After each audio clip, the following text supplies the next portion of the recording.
My name is Bill Skelton, and we're going to talk about accountability.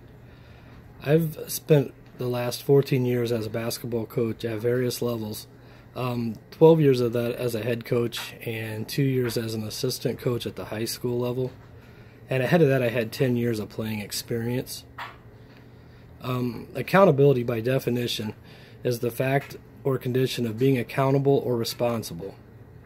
The quality or state of being accountable, especially when the obligation or willingness to accept responsibility or the account for one's actions.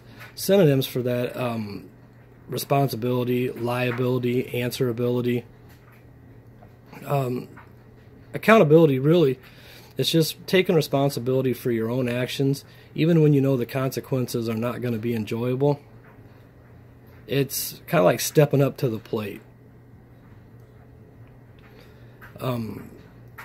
Accountability fails for a few reasons.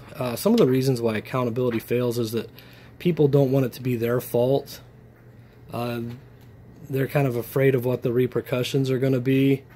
They don't want people to look at them negatively. It's against their religious beliefs or their ethic beliefs. They just want to try to do what's best for them and be pleasing to others. The different types of accountability is just taking ownership in your actions. But sometimes as coaches, I feel like we need to kind of lead our players into taking ownership. And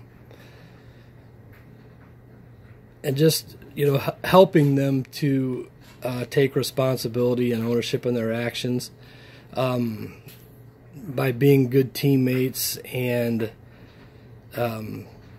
not being afraid to step up and just say, hey, that was my fault.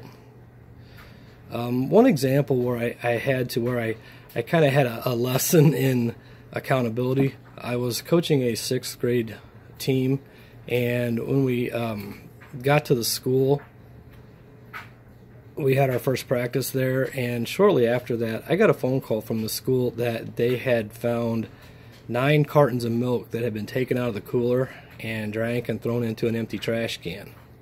So when we got to practice the next night, I told the guys, I said, hey, we're going to get on the baseline.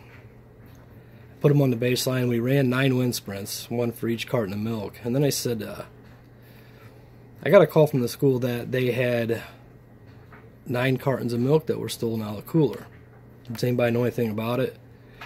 Nobody did. So we ran like 3 more wind sprints, and I said, okay, I'm going to ask you again.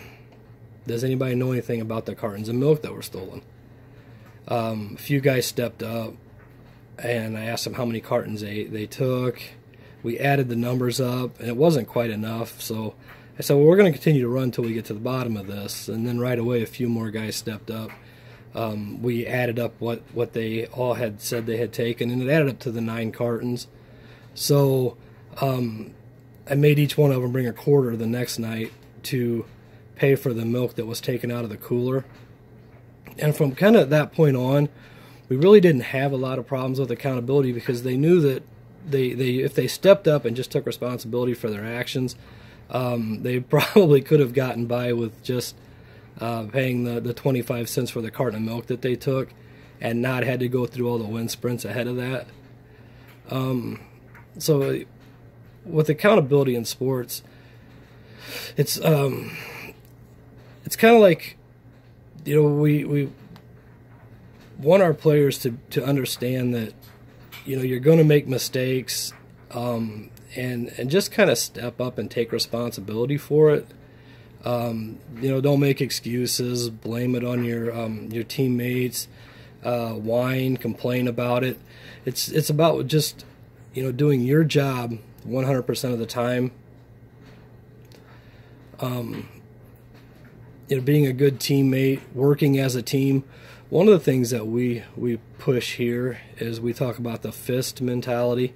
We want our guys to understand that if they work together and hold each other accountable, that they're going to be stronger players. They'll be stronger as a team, and they'll enjoy their season a lot more. And by the fist mentality, what we talk about is, each hand, if you have a hand and it's open and you're trying to push, it's hard to push when your hand's open. But if all 5 of them work together and you push that way, it's a lot stronger and it's a lot more effective. In the Bible, James 4:17, it says that therefore to him who knows to do good and does not do good, to him is a sin. That essentially is, it says that just be accountable for your actions and try to do what's right. I wanted to share a quote from Joe Dumars, who was a professional basketball player for the Detroit Pistons. He says, on a good team, coach holds players accountable, but on great teams, players hold players accountable. And essentially, that's true. That as a good teammate and a good team, you shouldn't feel bad or about telling your teammates, hey, you need to do better. A lot of it really comes from the delivery and not what you say. If Mike's not doing a very good job rebounding and you kind of come at him aggressively and attack and say, hey, man, you're doing a crappy job, he's going to take more offense to it than if you just come at him with a positive and say, hey, Mike, we need you to do a little better. When you get that rebound, your guy keeps getting rebounds and putting them back in. But I feel like, kind of on a personal note, as a coach, we need to be accountable ourselves before we can hold our players accountable.